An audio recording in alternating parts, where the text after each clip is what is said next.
But let's get into some darts that we saw last week. The PDC Tour back, a successful return by all accounts with the Summer Series. What was your take on it overall? Yeah, and I do want to clarify the reason I said the biggest show was not because of our guest, but because it's our first time since our very first show that we're on a bogey number, episode number 159. I think it's a big milestone for us. But I thought it was a remarkably good return after 4 months off. And it goes against pretty much everything I said on the show a couple weeks ago, where I thought that this would be the most wide open world match play because players would be rusty. Turned out, okay, a couple of them were, but most of them were just really well rested. And the standard was really good across the 5 days. Fantastic, really. Not at that same record-breaking level as it was the last few events before the break, but not far off of that. And we were seeing players on the very first day in the very first match averaging over the ton and losing in first-round matches. That shows that if there was any rust, it disappeared very quickly. And maybe it just meant that the players needed a break. The schedule is so jam-packed usually that you don't get a chance to recharge.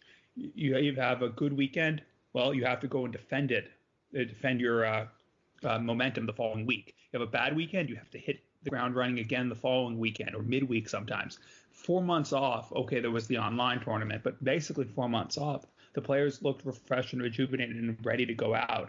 And it peaked on Saturday with a tournament average of nearly 94. I thought the standard was fantastic. And all things considered, to be able to get 117 tour card holders, yes, a few withdrew over the course of the week, but 117 at the start together, and an atmosphere that was safe for the players and secure, and the bubble as it was just worked perfectly. And I thought it was a great week of darts.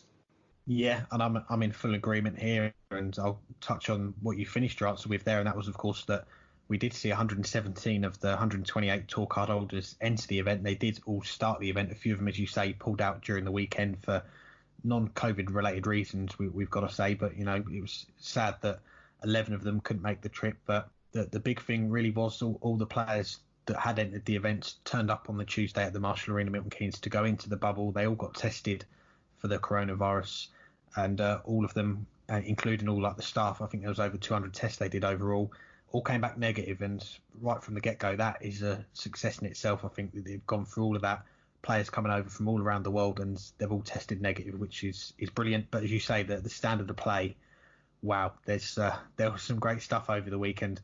One of our guests who we mentioned earlier, Devon Peterson, coming on later on, losing a couple of games in the week with 103, 106 average, and then on that Sunday, the semi-final, to lose with a 113 average is quite remarkable, really. And there were some outstanding games throughout the week. And fortunately for us, a lot of them were on the stream boards, and credit to the PDC on their YouTube channel. They've put a few of them out there, so people that don't have access to PDC TV, which is the service that showed it during the week, you can go back and watch some of them games, like the Gerwyn Price Peterson game I mentioned. Gerwyn Price Jose de Souza game that day as well was on there.